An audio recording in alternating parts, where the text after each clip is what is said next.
Hey, what's up guys? Chad here, and in this video I'm going to talk about breathing and give you 3 breathing exercises that I've learned that have helped me tremendously. So I first have to say that breathing is probably the most overlooked thing when it comes to our health and performance, but it's also, in my opinion, the thing that is the foundation for all of the things. If you're breathing better, you're going to perform better, you're going to be less anxious, and it impacts your health just tremendously. So again, 3 breathing exercises I'm going to show you. They're all different, and we're going to start on the floor with something called belly breathing. So one of the issues with many of us is that we breathe very shallow, very anxious, right? And it contributes to blood pressure issues.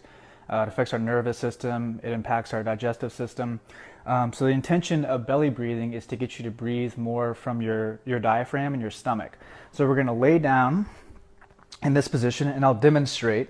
But the way it works is the first 2/3 of your inhalation should come through your stomach here, and the last third of your inhalation is through your chest. And when you exhale, it goes in the opposite direction. So you're going to go down for the first third of the exhalation from your chest, and the last 2/3 of your exhalation through the stomach here. So I'll demonstrate.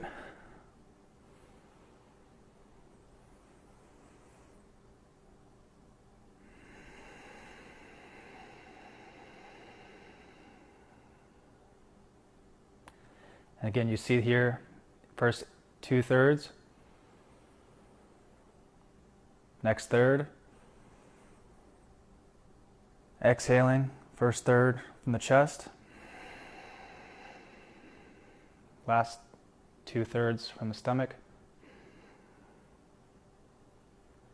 And that's belly breathing.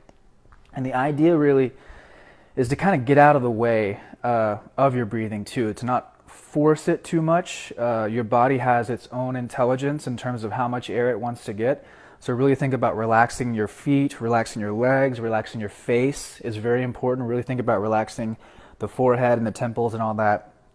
Let your body get the right amount of air. I find that belly breathing is extremely effective for improving digestion, simply because you're allowing air and blood to pool in that stomach area. And you might even hear your stomach kind of make some noises while you're doing that. But something I do quite often in the middle of the day after I eat, and often after my workouts, to get myself in a very calm state. So that's belly breathing. Next one I want to show you is called box breathing. And this is something I learned from Navy SEALs. So Navy SEALs are awesome at keeping their bodies in very calm states, especially when they have to go into very hostile situations.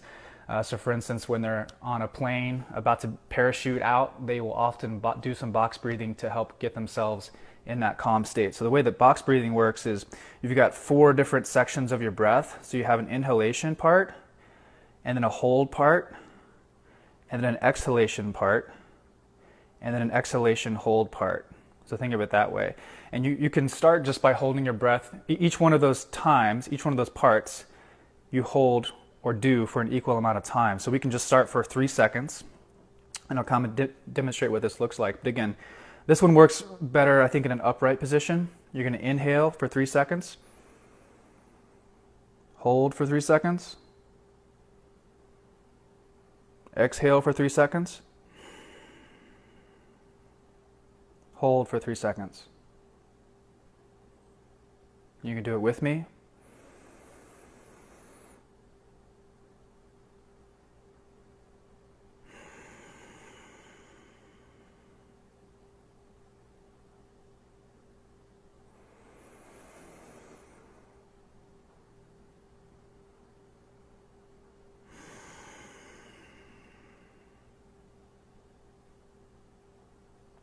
So that's box breathing.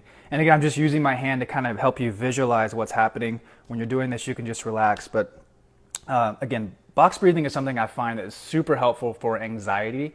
I often do that box breathing before I give a speech, before I give a talk or anything. It's so good for stimulating the parasympathetic nervous system. Really, I can't say that enough, is that breathing in general helps calm the nervous system. And when you calm the nervous system, all the other systems like the hormonal system and digestive system naturally fall into place. So that's box breathing. Next one I'm going to show you is, I don't even know what to call it. It's like third breathing in thirds. It's a version, as a part of a meditation, a Kundalini yoga meditation that I've been doing called Breaking the Mask, which is a much more in-depth meditation. I won't go into details on that. But the way that this breathing exercise works is you're going to inhale for a third of your breath and hold for a period of time. Then you inhale up to 2/3 of your breath, your inhalation capacity, hold for that same period of time, and then inhale all the way as much as you can and hold for that same amount of time, and you exhale. So we'll demonstrate and we'll hold for 3 seconds. So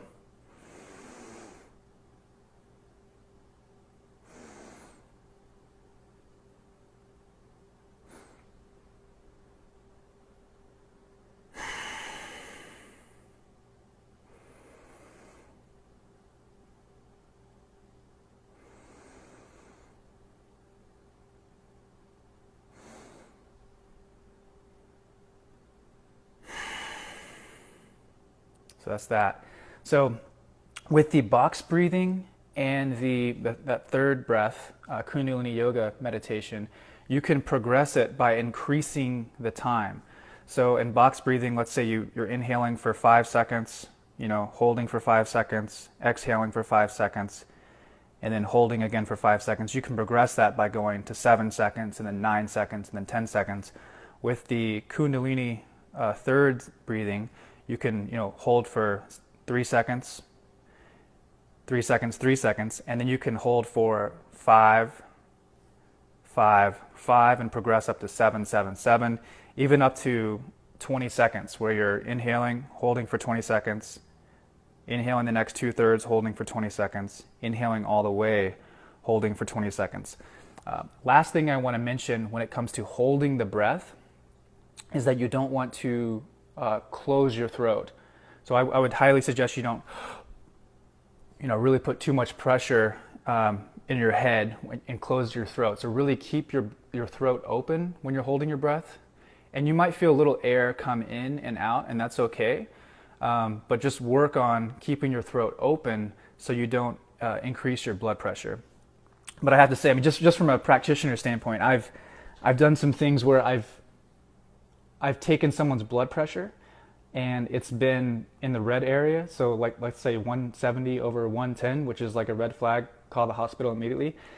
And I won't tell them this because they will panic and their blood pressure will actually get worse. But I'll just calmly go into a breathing exercise and we'll work on that for 5 to 10 minutes. And then I'll check their blood pressure again and it'll be back down to normal limits, like 120 over 80, just because of breathing. So no medication involved. So it's really important that I want to get clear is that your breathing and your perception radically impacts everything else in your body. It's very much in your control. We just have to practice it. And you can practice for 2 minutes a day. You can practice 5 minutes a day. You can even 45 minutes a day, or throughout the day. The point is just to bring awareness to your breathing. Really breathe consciously, because one conscious breath can radically change the entire system. So anyway, I hope that helped you. I hope you're inspired to try some of these things out, and let me know how it goes. Okay, ciao.